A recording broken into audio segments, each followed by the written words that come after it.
지난 1월 28일 이코노미스트는 백신 내셔널리즘이 가난한 나라를 뒤처지게 한다라는 제목의 기사를 냈습니다. 2021년 올해도 아니라 2022년 내년도 아니라 2023년에도 맞지 못한다면요?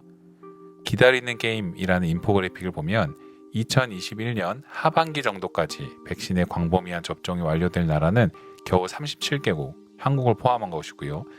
2022년 중반까지 겨우 30개국이 추가되고 2022년 말까지 37개국이, 그리고 2023년에 가서야 백신 접종이 아마도 될 것 같은 나라가 84개국에 이른다고 합니다. 그런데 만약 당신이 2023년에도 코로나19 백신을 맞지 못한다면 어떻게 하시겠어요? 코로나19 이후의 삶은 이전과 같지 않은 문명적, 생태적 전환을 아마 모두에게 요구할 것입니다. 테드로스 세계보건기구 사무총장은 백신의 불균등한 국제 배포로 인해 세계가 지금 재앙적인 정도의 도덕적 실패를 바로 목전에 두고 있다고 선언했습니다. 자기 나라에 있는 백신을 먼저 완벽하게 얻고자 하는 일 때문에 생기는 건데요.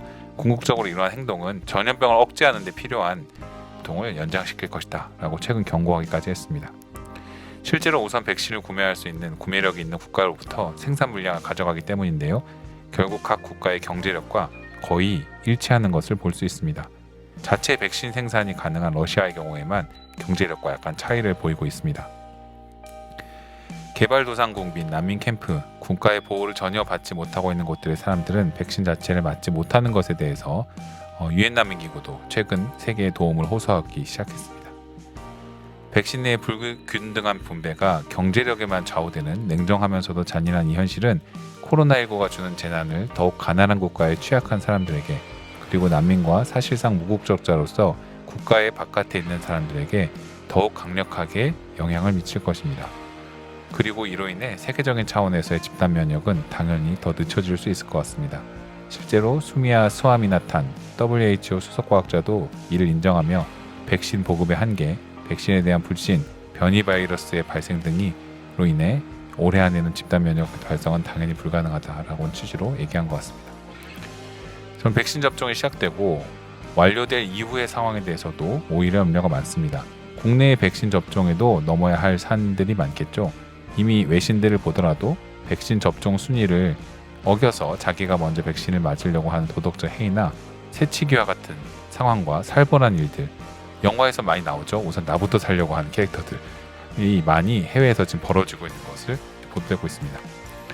그러나 국내에서 만약에 백신 접종이 완료되고 집단 면역이 형성되었다고 볼 수 있을 때라면 과연 정의로운 상태가 되었다고 볼 수 있을까요? 코로나19 팬데믹 이후 세계적으로 이주민들에 대한 차별 및 혐오가 증가했다는 사실이 확인되었습니다. 공동체의 불안을 타자에게 전가하는 방식이죠. 국내에서도 초기에 외국인들 일반을 마치 감염원 자체로 이해했던 사람들이 있었습니다. 이주민들은 이제 이주민들일 뿐만이 아니라 안전해야 되고 범죄를 저지르지 않아야 되고 당신의 직업을 침탈하지 않을 사람으로 스스로를 현시했어야 했는데, 이제 거기에 더해 당신에게 질병을 감염시키지 않을 사람임까지 보여주어야 사회의 자리가 생기는 상황이 될 수도 있는 거죠. 국내에서 백신 접종이 완료된다고 하더라도 해외 상황을 보면 이제 사람의 권리를 국적, 체류 자격으로 구분하는 선 말고 코로나 백신 접종 여부의 선이 사회 속 사람의 자격을 평가하는 척도가 되는 일이 생길 것 같습니다.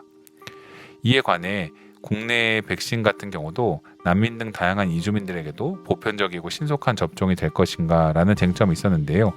이주 난민 단체들이 구체적으로 이를 요구하려고 준비하고 있었는데, 이미 그 전에 정경 질병관리청장도 염려했던 것과 달리, 그리고 과거에 작년에 있었던 재난지원금 보상과 달리 모두에게 접종이 이루어질 것이라는 취지의 계획을 발표했습니다. 워딩을 보면 이주민에게 왜 접종을 하느냐라는 우파적인 비난을 차단하기 위해 국민의 건강을 위해서라는 단서를 브리핑에서 붙이기도 했습니다. 그래서 일부 언론에는 불법 체류자에게도 접종할 것이다 라는 취지로 나오긴 했는데요. 결론적으로는 좋은 결과이지만 씁쓸한 마음이 듭니다.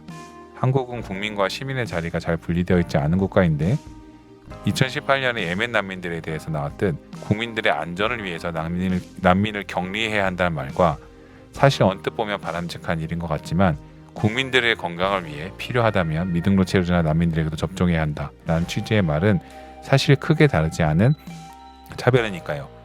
코로나19가 많은 인권의 문제를 새롭게 양산했고 세계적으로 여러 가지 도덕적인 수준을 실제로 세계 국제사회의 도덕적인 수준을 노출해 왔습니다. 앞으로도 보편적 인권의 가치하에 코로나19의 백신 접종과 이후 추이를 계속 지켜봐야겠습니다. 감사합니다.